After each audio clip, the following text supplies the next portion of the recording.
Brock University's Department of Dramatic Arts are gearing up for their newest production, which puts a twist on the story of Joan of Arc. It is a play about Joan of Arc. It's just got a funny name. She's Jeanne d'Arc, of course, in France, right? So it's Jehanne is the medieval version of that.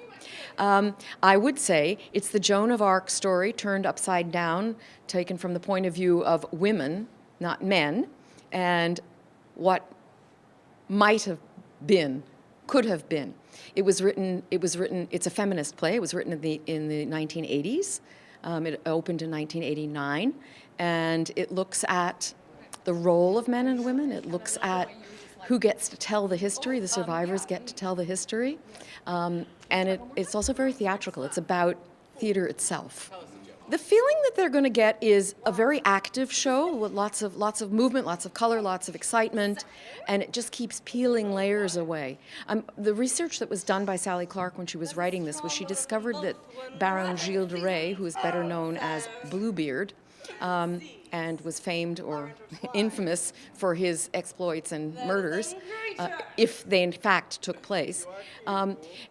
All of that is part of the tension of the play and the excitement of the play, but what she discovered in her research was that he fought at her side at the Battle of Orléans, which is, of course, the turning point of the war for France.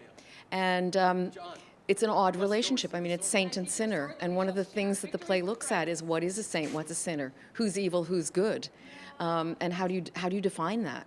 It also looks at the whole question of witches. Lots of people were burned as witches over a period of about 4 centuries, most of them women, but some of them men.